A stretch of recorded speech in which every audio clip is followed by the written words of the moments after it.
You've just exchanged business cards with about 25 people at a live networking event. You head to the car and you get home or back to your office and you either throw them in a drawer or you scan them into your computer, your laptop, or your smartphone and you go on about your business. That's the purpose of networking, to build up contacts and to create one-on-one opportunities for you and your career or your business.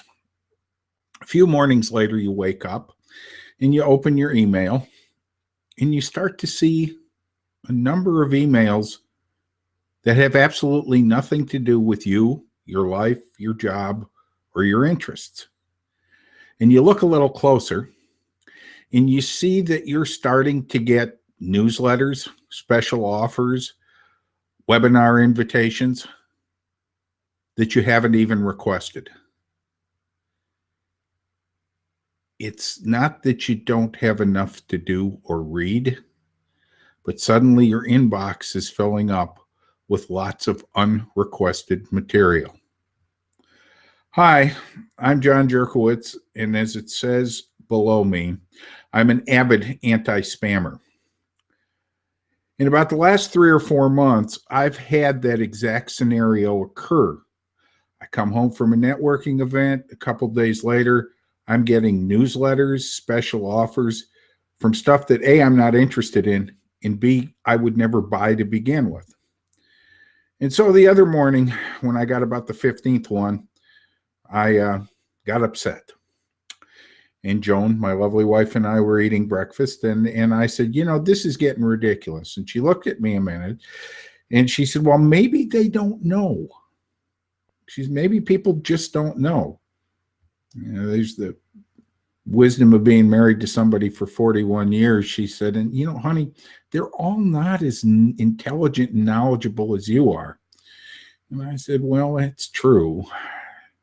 She said, why don't you do a hangout and why don't you talk to people about what the protocol is and what you should do, the etiquette, if you will. Between me and the gatepost, she's the brilliant one in this relationship.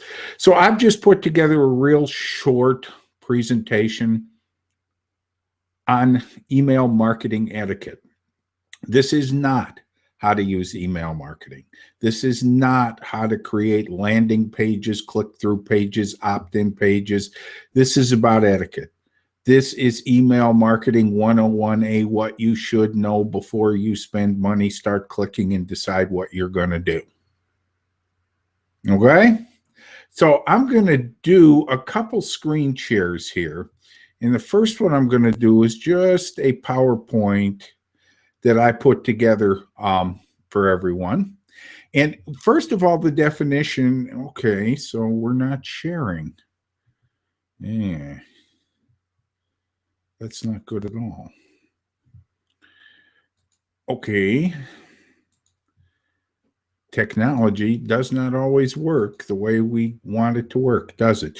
So you're going to have to listen to me talk for a few minutes. What is spam? Spam's two things. First of all, it's unrequested email. That's why most of your email servers today have that little junk, because it's junk. Because we didn't ask for it. Because there are unscrupulous people out there, people who will sell your email address in bulk to people who will use it for their own means. The second thing spam is that it's massive amounts of email. Now, I'm going to give you a little tip here. Let's say you use Google as your email server. Most of us do. And you decide you want to sell widgets. You have the best ones in the world.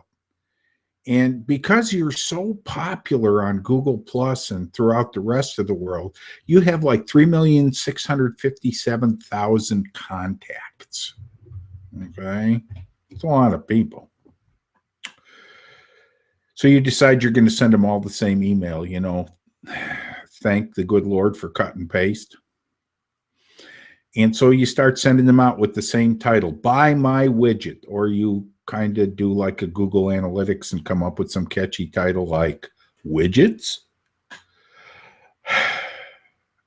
And you start sending those out. Now, there are 6 million people that work at Google. And believe it or not, I have this on good authority. There's one of them assigned to each one of us. And so all of a sudden, if you're old enough to remember the television show Lost in Space, their little computer screen starts going, warning, warning, warning. That means old John's sitting over here sending out the same email to the 3,650,000 people in his address book. And the one person that's assigned to keep an eye on me, and in my case, there's probably 2 or 3, he's going to hit that suspender your account. They're going to shut you down because, number one, you're overloading their server. And number 2, if I keep getting the same email, I'm going to complain to Google. I'm not going to complain to you. You keep doing it after they suspend your account, they can just eliminate your account, delete it. Say, hey, you're not using Google anymore. Okay, well, what do you do then? Well, first of all, there are mass email marketing provider pieces of software. And if I had the PowerPoint, you would see them all, but for some reason it's not working. And what they do is they're really a clearinghouse. They collect people off a list. And in order for you to begin an effective, legal email marketing campaign that practices good etiquette, authenticity, and integrity, what you and I should do is get that list.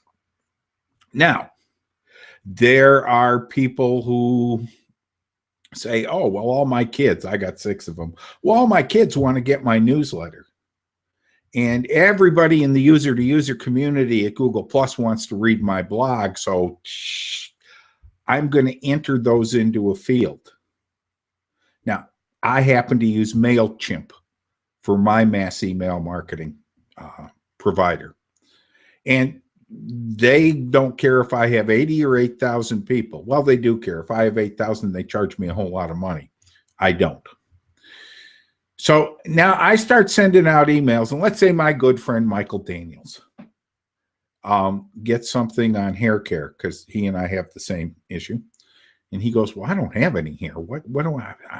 And down at the bottom of every one of these emails, in letters that we can hardly see, it says unsubscribe. Now, you hit that unsubscribe, and your provider, in my case, MailChimp, they remove you from my list. Michael Daniels no longer gets hair care products from me.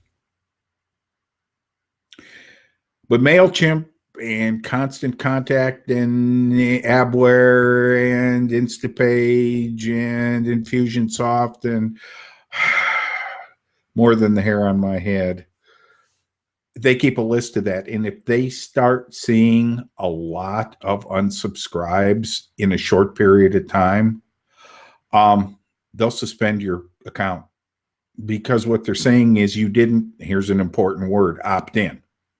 Okay. So you want to create a list. So how are you going to do that? How are you going to create that list that's going to help you get the people you want, whether it's for your blog or whether it's for your newsletter, or even if it's for some training or a webinar you're going to do? How are you going to do that? Well, I'm about to show you. Okay. We're going to try a screen share again, and hopefully this one's going to work. Okay.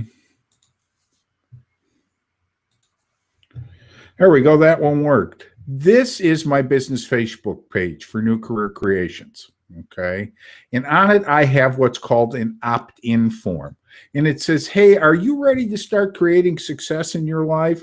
Because if you are, you see where the cursor's flashing here around name and email. Okay. Well, you put your first name in there and you put your email address in there and you click, I want it.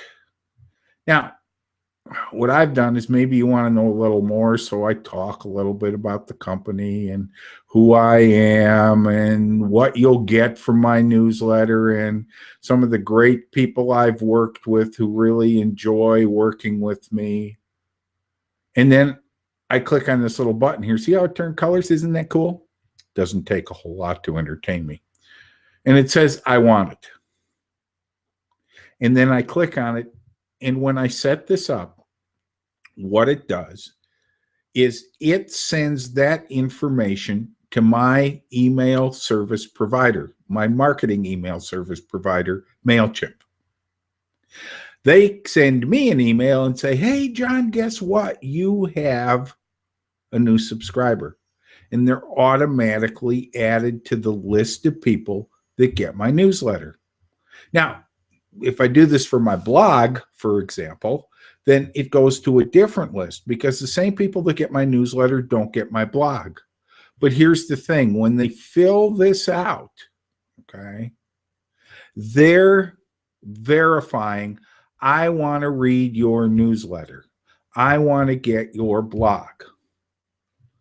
Okay, so now I'll tell you something. I subscribe to about 6 newsletters on a regular basis. I read them every week when they come out. I enjoy them. I get something out of them.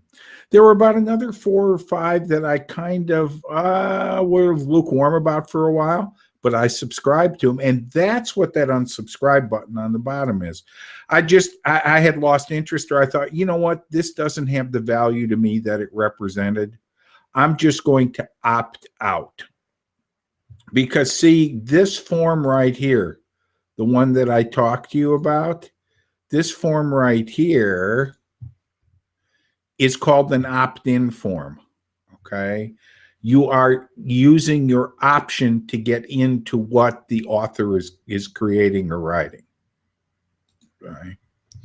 Now, I'm not going to go too much into detail. I said this was only going to be 15 minutes long.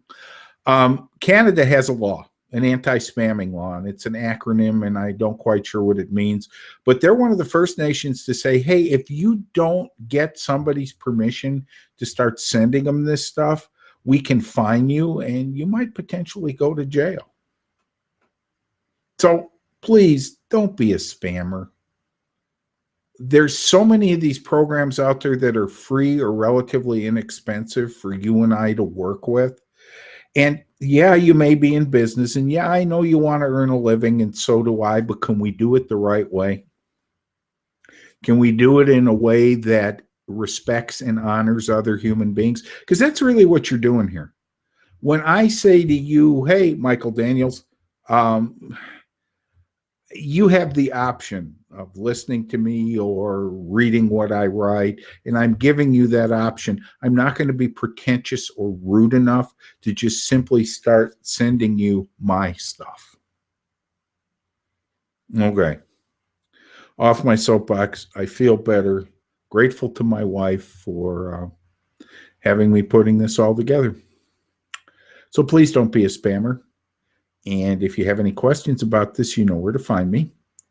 And I hope you have a great day. Take care and thanks for watching. Bye-bye.